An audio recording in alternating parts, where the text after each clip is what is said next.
Hello everyone, welcome to Shiksha class. நம்மளோட PGTRB result announce பண்ணிட்டாங்க. நம்மளோட அஃபிஷியல் வெப்சைட் போனீங்கன்னா இந்த ஐகான் இருக்கும். ஸோ இதை கிளிக் பண்ணால் உங்களோட ரிசல்ட் பார்த்துக்கலாம். இங்கே ரிசல்ட் மட்டும் இல்லைங்க, கூடுதலாக ப்ரெஸ் நியூஸ் ஒன்று கொடுத்துருக்காங்க. அது மட்டும் இல்லை, நம்மளுடைய ஃபைனல் ஆன்சர் கீ கொடுத்துருக்காங்க. இந்த ப்ரெஸ் நியூஸில் என்ன கொடுத்துருக்காங்கங்கிறதான் தெளிவாக சொல்ல போகிறோம். ஏன்னா நம்மளை சர்டிஃபிகேட் வெரிஃபிகேஷனில் யார் யாரெல்லாம் வரணும் அப்படிங்கிற ஒரு லிஸ்ட்டும் கொடுத்துருக்காங்க. எல்லாருக்குமே எக்ஸாமில் பாஸ் பண்ண எல்லாருக்குமே கால் லெட்டரும் இருக்குது. ஸோ நம்மளோட சர்டிஃபிகேட் வெரிஃபிகேஷனில் நம்மளுடைய பெயர் வந்திருக்கா, இதை எப்படி செக் பண்ணுறது, இது எல்லாமே தெளிவாக நான் உங்களுக்கு இந்த வீடியோவில் டிஸ்கஸ் பண்ண போகிறேன்.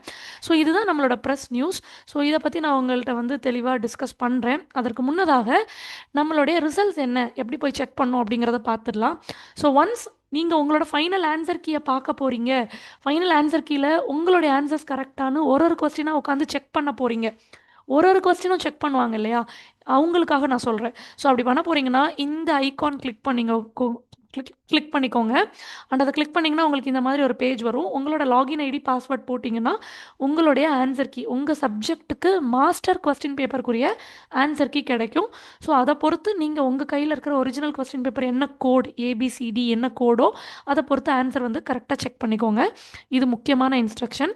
அடுத்ததா, மேம் நான் ஃபைனல் ஆன்சர் கீலாம் செக் பண்ணல, எனக்கு எடுத்ததும் என் ரிசல்ட் பார்க்கணும் அப்படின்னு நினச்சிங்கன்னா click here to view examination ரிசல்ட்டை பார்க்கணும் அப்படின்னு கிளிக் பண்ணிங்கன்னா you will get this page. இந்த பேஜ் உங்களுக்கு வரும். ஸோ இந்த பேஜில் பார்ட் ஏக்கு தனியாக ரிசல்ட் கொடுத்துருக்காங்க, பார்ட் பிக்கு தனியாக ரிசல்ட் கொடுத்துருக்காங்க. பார்ட் ஏ அப்படிங்கிறது நம்மளுடைய தமிழ் தகுதி தேர்வு. ஸோ நம்ம எக்ஸாம் 3 மணி நேரம் எழுதுகிறோம் அப்படின்னா அதில் 3.5 மணி நேரம் எழுதுவோம். ஸோ 3 மணி நேரம் நம்மளோட மேஜர் சப்ஜெக்ட், ஒரு 1/2 மணி நேரம் தமிழ் தகுதி தேர்வுக்காகவே ஒதுக்கி அதில் ஒரு 50 மதிப்பெண்களுக்கு நம்ம எக்ஸாம் எழுதுவோம் இல்லையா. அப்போது இந்த தமிழ் தகுதி தேர்வுக்குரிய ரிசல்ட் தான் இங்கே தனியாக பார்ட் ஏன்னு கொடுத்துருக்காங்க. அதுவுமே உங்கள் சப்ஜெக்ட் வைஸ் கொடுத்துட்டாங்க. உங்களுடைய மேஜர் சப்ஜெக்ட் என்னவோ அதை கிளிக் பண்ணிங்கன்னா இந்த மாதிரி ஒரு பிடிஎஃப் வரும்.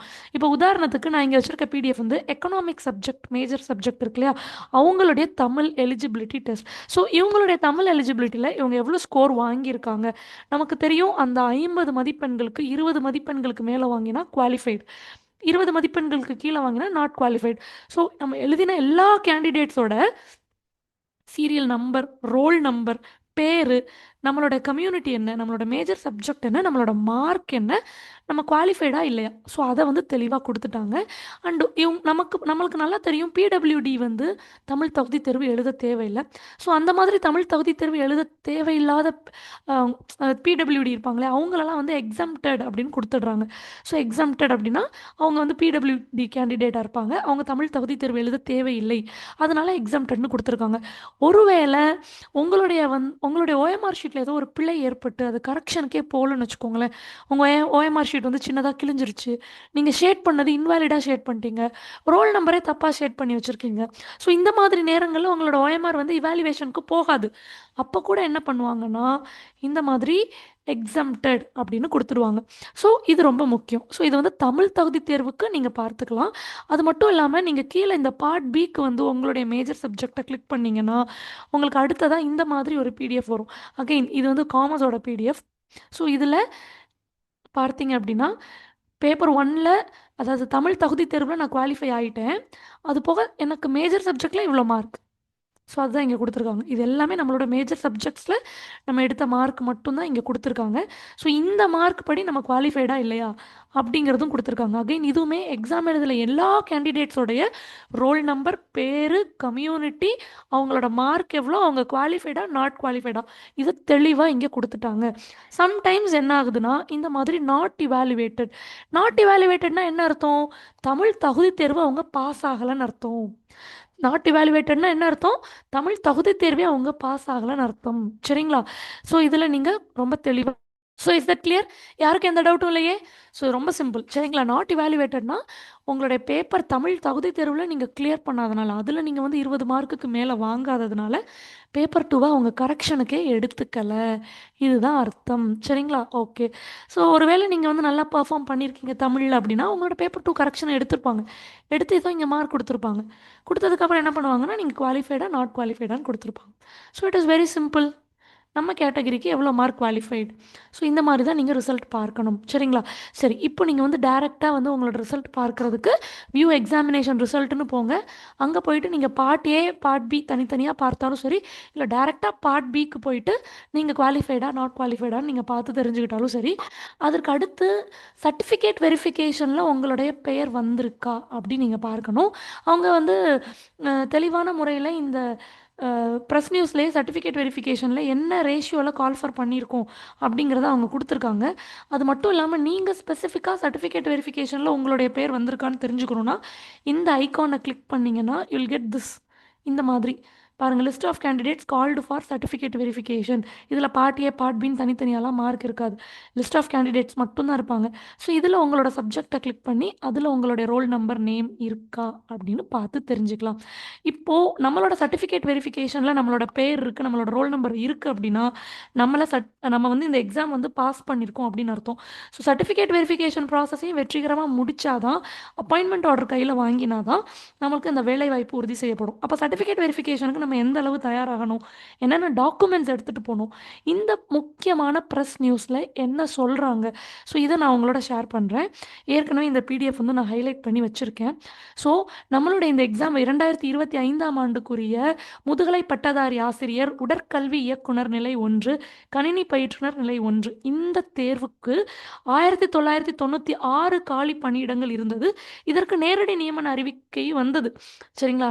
நோட்டிஃபிகேஷன் வந்தது. அதன் பிரகாரம் எக்ஸாம் நடந்தது நல்லபடியாக. இப்போது ஆன்சர் கீ கொடுத்து அந்த ஆன்சர் கீயவும் உங்களை வந்து வெரிஃபை பண்ண சொல்லி, நமக்கு வந்து சேலஞ்ச் பண்ண சொல்லி கால அவகாசம் கொடுத்து, நம்ம அதை மேல்முறையீடெல்லாம் பண்ணதுக்கு அப்புறமா அவங்க என்ன பண்ணினாங்க, ஃபைனல் ஆன்சர் கீயும் ரிசல்ட்டும் இப்போ கொடுத்துருக்காங்க. ஸோ இது நமக்கு பிஜிடிஆர்பி ரிசல்ட் அனௌன்ஸ் பண்ணிட்டாங்க. இந்த ரிசல்ட்டில் இருந்து ரிசல்ட் பாஸ் ஆனவங்களை சர்டிஃபிகேட் வெரிஃபிகேஷன் சான்றிதழ் சரிபார்ப்புக்காக கூப்பிட்டுருக்காங்க இல்லையா? ஸோ இந்த சான்றிதழ் சரிபார்ப்பு எந்த விகிதத்தில் கூப்பிட்டுருக்காங்க அப்படின்னா 1:1.25 அப்படிங்கிற இந்த விகிதத்தில் தான் கூப்பிட்டுருக்காங்க. 1:1.25 அப்படிங்கிற விகிதத்தில் கூப்பிட்டுருக்காங்க. அதாவது 100 பேர் பணியிடங்கள் இருந்தது அப்படின்னா 125 பேரை சான்றிதழ் சரிபார்ப்புக்காக கூப்பிட்டுருக்காங்க. சரிங்களா? ஸோ இந்த மாதிரி தான் நம்ம புரிஞ்சுக்கணும் இதை. சரி, இதற்கு அடுத்து பார்த்தீங்கன்னா இந்த சான்றிதழ் சரிபார்ப்பு பட்டியலில் நம்மளோட பேர் வந்துருச்சு, நம்ம சர்டிஃபிகேட் வெரிஃபிகேஷனுக்காக நம்ம போகிறோம், எக்ஸாம் பாஸ் பண்ணிட்டோம், ரிசல்ட் எடுத்துட்டோம் அப்படின்னா கால் லெட்டர் கண்டிப்பான முறையில் நம்ம எடுத்துகிட்டு போகணும். கால் லெட்டர் எங்கே இருக்கும் அப்படின்னா, நீங்கள் வந்து நான் அந்த லிஸ்ட்டில் உங்களோட பேர் இருந்ததுன்னா நீங்கள் போய் டவுன்லோட் பண்ணிக்கலாம். ஸோ கால் லெட்டர் வந்து கண்டிப்பான முறையில் பிற வழிகளில் அனுப்பி வைக்கப்பட மாட்டாது. நீங்கள் வந்து வெப்சைட்டில் இருந்து தான் அந்த கால் லெட்டரை டவுன்லோட் பண்ணணும். உங்களுக்குரிய லெட்டர் வந்து நீங்கள் தான் டவுன்லோட் பண்ணிக்கணும். சரியா? ஸோ இந்த சான்றிதழ் சரிபார்ப்பில் கலந்து கொள்ளும் பணி நாடுனர்களான வழிமுறைகள், இப்போ நமக்குன்னு ஒரு இன்ஸ்ட்ரக்ஷன் இருக்கும் இல்லையா, நம்ம என்னென்ன செய்யணும்னு, அந்த இன்ஸ்ட்ரக்ஷன்ஸ் எல்லாம் தெளிவாக கொடுத்துருக்காங்க. ஆளறி சான்றிதழ், அதாவது ஐடென்டிஃபிகேஷன் சர்டிஃபிகேட், நம்ம தான் அந்த ஆள் அப்படிங்கிற ஒரு சர்டிஃபிகேஷன் இருக்கணும் இல்லையா, நம்ம தான் அந்த ஆள் அப்படின்னு அந்த ஐடென்டிஃபை பண்ணக்கூடிய சர்டிஃபிகேட், அதுக்கு ஒரு ஃபார்ம் அனெக்ஷர் கொடுத்துருக்காங்க. அந்த பிடிஎஃப் நான் கீழே கொடுக்குறேன், நீங்கள் டவுன்லோட் பண்ணிக்கோங்க. அது மட்டும் இல்லாமல் நம்மளுடைய பயோடேட்டா, சுய விவரம், நம்மளை பற்றின சுய விவரம், அதற்கு ஒரு படிவம் இருக்குது. அந்த பிடிஎஃப்பும் கீழே கொடுக்குறேன், நீங்கள் டவுன்லோட் பண்ணிக்கோங்க. எல்லாமே டிஆர்பி வெப்சைட்லேருந்து அஃபிஷியலாக கொடுத்தது தான். சரிங்களா? ஸோ இந்த சான்றிதழ் சரிபார்ப்புக்கு நம்ம என்னென்னலாம் எடுத்துகிட்டு போகணும் அப்படின்னு பார்த்தீங்கன்னா, ஏற்கனவே நம்ம எக்ஸாம் அப்ளை பண்ணும்போது நம்மளுடைய டாக்குமெண்ட்ஸ் எல்லாமே அப்லோட் பண்ணியிருப்போம். ஸோ இந்த எல்லா ஒரிஜினல் சர்டிஃபிகேட்ஸும் நம்ம எடுத்துகிட்டு போகணும். கால் லெட்டர்லேயும் இதை பற்றி ரொம்ப தெளிவாக சொல்லியிருக்காங்க. ஸோ எல்லா ஒரிஜினல் சர்டிஃபிகேட்ஸும் நம்ம எடுத்துகிட்டு போகணும். அது மட்டும் இல்லாமல் இந்த ஒரிஜினல் சர்டிஃபிகேட்ஸை ஒரு ஜெராக்ஸ் காப்பி போட்டு அந்த காப்பீஸில் நீங்கள் அட்டஸ்டேஷன் பண்ணிக்கோங்க. ஸோ ஒரிஜினல் காப்பீஸ் வச்சுருப்பீங்க, அதோட ஜெராக்ஸ் காப்பியில் உங்களோட கையெழுத்து போட்டு வச்சுருப்பீங்க.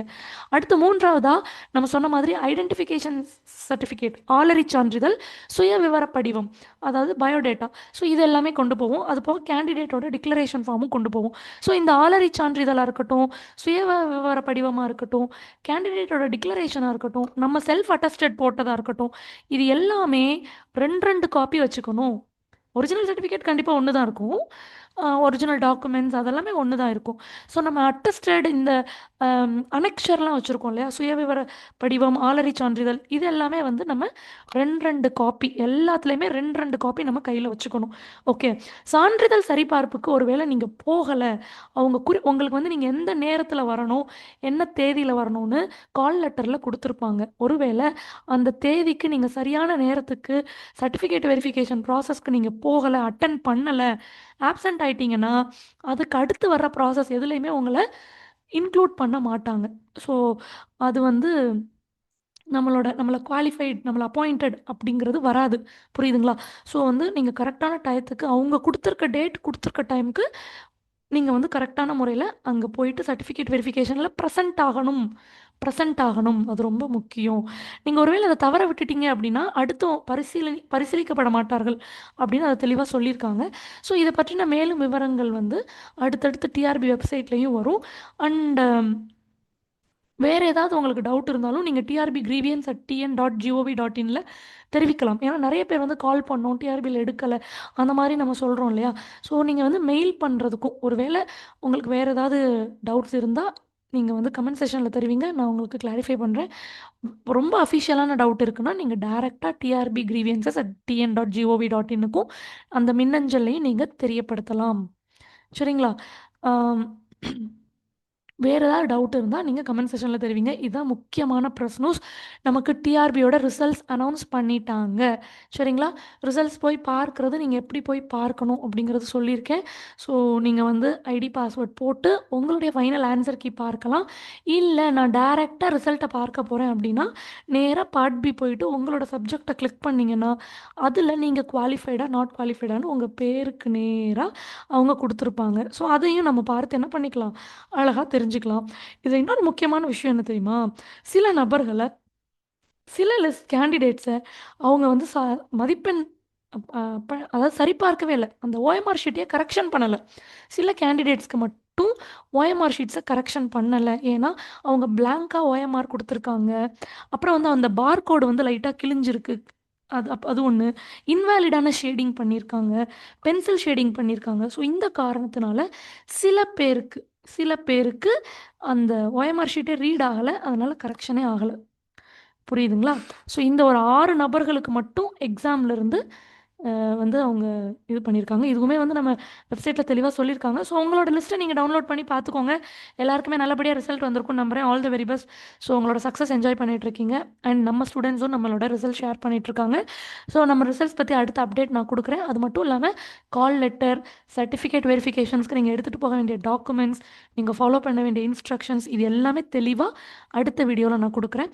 இதிலேருந்து நீங்கள் என்ன தெரிஞ்சுக்கலாம் அப்படின்னா, இந்த முறை கட் ஆஃப் வந்து ஓவரால் நீங்கள் ரிசல்ட்ஸ் பார்க்கும்போது கட் ஆஃப் வந்து ஒரு 77, 80, 83, 86 இந்த ரேஞ்ச் ஆஃப் மார்க்ஸில் தான் இருக்குது. ஸோ கொஸ்டின் பேப்பர் வந்து டஃப்பாக இருந்திருக்கு அப்படிங்கிறது ஒரு பக்கம் இருந்தாலும், இன்னொரு பக்கம் தமிழ் தகுதி தேர்வு ஒரு பெரிய செக் பாயிண்ட்டாக அமைஞ்சிருக்கு. தமிழ் தகுதி தேர்வு ரொம்ப பெரிய செக் பாயிண்ட்டாக அமைஞ்சிருக்கு. நம்ம எல்லாரோடைய ரிசல்ட்டும் இவங்க ஒரே பிடிஎஃப்ல கொடுத்ததுனால, ரொம்ப டிரான்ஸ்பரண்ட்டாக ரிசல்ட் கொடுத்ததுனால நீங்களே செக் பண்ணி பார்க்கலாம் எத்தனை பேர் தமிழ் எலிஜிபிலிட்டியில் எலிஜிபிள் ஆகலைன்னு. ஸோ நம்ம சிக்ஷா கிளாஸில் ரெகுலராக தமிழ் எலிஜிபிலிட்டிக்கு மட்டுமே நம்ம தனியாக அவ்வளோ கிளாஸஸ் வச்சோம் இல்லையா. ஸோ தமிழ் தகுதி தேர்வுக்கு முக்கியத்துவம் கொடுத்து படிக்காதவங்க, டிஆர்பி வைக்கக்கூடிய எந்த எக்ஸாமாக இருந்தாலும் தமிழ் தகுதி தேர்வு ரொம்ப ரொம்ப ரொம்ப முக்கியம். ஸோ அதுக்கு முக்கியத்துவம் கொடுத்து படிங்க, ஃபஸ்ட்டு பாயிண்ட். ரெண்டாவது, சைக்காலஜிக்கு கம்மியான இம்பார்ட்டன்ஸ் கொடுத்தவங்க ரொம்ப வந்து ரேங்க்கு பின்னாடி போயிருப்பாங்க. சைக்காலஜிக்கு முக்கியத்துவம் கொடுத்து படித்தவங்க மட்டும்தான் டாப் ரேங்க்கில் வருவாங்க. ஸோ இது 2 தான் நம்ம ரிசல்ட் பார்த்து தெரிஞ்சுக்க வேண்டிய ஒரு விஷயம். ஸோ இந்த முறை புது சிலபஸ்னால் கேள்விகள் எல்லாம் ரொம்ப நேரடியாக மேலோட்டமாக இருந்தது, எளிமையான கேள்விகள். கட் ஆஃபும் ரொம்ப குறைவான கட் ஆஃப் தான் இந்த முறையும் இருக்குது. ஸோ நம்ம அடுத்த தேர்வுக்கு, டிஆர்பியோட அடுத்த தேர்வு என்னவா இருக்குது அப்படின்னா பிஇஓ எக்ஸாம் தான் டிஆர்பியோட அடுத்த தேர்வு. ஸோ எஸ்ஜிடி, இஜிடிஆர்பியை பற்றி எந்த தகவலும் இது வரைக்கும் இல்லை. நமக்கு டெட் எக்ஸாமோட ரிசல்ட்டும் அடுத்த சில நாட்களில் சொல்லிடுவாங்க. அண்ட் நிறைய பேர் வந்து கமெண்ட் செக்ஷனில் ஸ்பெஷல் டெட் எக்ஸாம் பற்றிலாம் கேட்டிங்க. ஸ்பெஷல் டெட் எக்ஸாம் பற்றி ஒரு நோட்டிஃபிகேஷன் வந்தது, ஆனால் அடுத்த சில நிமிடங்களில் அதை வெப்சைட்லேருந்து எடுத்துட்டாங்க. ஆனால் என்ன அப்படின்னா, மாநில அரசாங்கம் மத்திய அரசாங்கத்துக்கு மீண்டும் ஒரு முறை கோரிக்கை வைத்திருக்காங்க. சரிங்களா? அது பற்றியுமே நம்ம தெளிவான நோட்டிஃபிகேஷன் வெப்சைட்டில் வந்ததுக்கப்புறம் நம்ம தெளிவாக டிஸ்கஸ் பண்ணலாம். ஸோ டிஆர்பியோட அடுத்த எக்ஸாமை நீங்கள் எதிர்நோக்கி நிற்கிறீங்க அப்படின்னா kindly prepare for BEO exam. இந்த பிஜிடிஆர்பி எக்ஸாம் எழுதுனவங்க எல்லாருமே நீங்கள் பிஇஓ எக்ஸாமுக்கும் தகுதியானவர்கள் தான், ப்ரொவைடட் உங்களோட மேஜர் சப்ஜெக்ட் மட்டும் என்ன அப்படிங்கிறத கொஞ்சம் பார்த்துக்கோங்க. அடுத்து வரக்கூடிய பிஇஓ நோட்டிஃபிகேஷன் வந்து நம்ம தயார் நிலையில் ப்ரிப்பேர் பண்ணிகிட்ருப்போம். நம்ம சிக்ஷா கிளாஸில் கோர்சஸ் ஆஃபர் பண்ணுறோம். ஸோ பிஇஓ எக்ஸாம் படிக்கிறவங்க கண்டிப்பாக தமிழ் தகுதி தேர்வு ரொம்ப ரொம்ப முக்கியத்துவம் கொடுத்து படிங்க. அடுத்து வரக்கூடிய டிசம்பர் 20ஆம் தேதி நடக்கக்கூடிய காலேஜ் டிஆர்பி எக்ஸாமுக்கு ப்ரிப்பேர் பண்ணுறவங்களும் தமிழ் தகுதி தேர்வுக்கு முக்கியத்துவம் கொடுத்து படிங்க. தமிழ் தகுதி தேர்வுக்கு மட்டும் நம்மள்ட்ட கிளாஸஸ் ஆஃபர் பண்ணுறோம். ஸோ கண்டிப்பாக நீங்கள் அதை என்ரோல் பண்ணிக்கலாம். ரொம்ப ரொம்ப ரொம்ப அஃபோர்டபுள் ப்ரைஸில் மெட்டீரியலோடு சேர்த்து உங்களுக்கு அந்த கோர்ஸ் ஆஃபர் பண்ணுறோம். நீங்கள் தமிழ் தகுதி தேர்வுக்கு கோர்ஸ் ஜாயின் பண்ணணும்னு நினச்சிங்கன்னா கீழே டிஸ்கிரிப்ஷனில் நான் நம்பர் தரேன், ஐ மீன் லிங்க் தரேன். அந்த லிங்க்கில் ஃபில் பண்ணிவிட்டு டேரெக்டாக நீங்கள் கோர்ஸ் என்ரோல் பண்ணிக்கலாம். நியூ பேட்ச் ஸ்டார்ட் பண்ணியிருக்கோம். அது மட்டும் இல்லாமல் அடுத்து பிஇஓ எக்ஸாம் படிக்கக்கூடியவங்க உங்களுடைய சைக்காலஜியில் முக்கியமான கவனம் செலுத்துங்க. கண்டிப்பாக பிஇஓ எக்ஸாம் நோட்டிஃபிகேஷன் வரும்போது உங்களுக்கு சிலபஸ் பற்றின ஒரு அப்டேட் வரும். ஓகே. உள்ள மேஜர் சப்ஜெக்ட்ஸோட சிலபஸ் மாறுதா இல்லையான்னு தெரியாது. ஆனால் கண்டிப்பாக சைக்காலஜி சிலபஸ் மாறுறதுக்கு நிறைய வாய்ப்புகள் உண்டு. ஏன்னா இப்படி தான் பிஜிடிஆர்பியில் நடந்தது. இதே தான் டெட் எக்ஸாம்ஸ்லேயும் நடந்தது. So same thing will happen for BEO. So exam prepare ஆகுறவங்க நம்மளோட இலக்குகளை தெளிவாக நிர்ணயிச்சுட்டு ஸ்ட்ராட்டஜியை கரெக்டாக ப்ளேஸ் பண்ணுங்கள். நீங்கள் அடுத்து என்ன பண்ணணும்னா தமிழ் தகுதி தேர்வு தானே அப்படின்னு விடக்கூடாது, சைக்காலஜி தானே அப்படின்னு விடக்கூடாது. அதுக்கு முக்கியத்துவம் கொடுக்கணும். அதுதான் உங்களை ரிசல்ட்டுக்குள்ளேயே எடுத்துகிட்டு வரும். அதுதான் உங்கள் ஓஎம்ஆர் ஷீட்டை கரெக்ஷன் பண்ண இவாலுவேஷனுக்குள்ளேயே எடுத்துகிட்டு போகிறது அதுதான். சரிங்களா? ஸோ இந்த மாதிரி அந்த எக்ஸாம் ரிலேட்டடான முக்கியமான பாயிண்ட்ஸ் எல்லாம் வச்சுட்டு நீங்கள் ப்ரிப்பேர் பண்ண ஆரம்பிங்க. Thank you every one. Thank you all.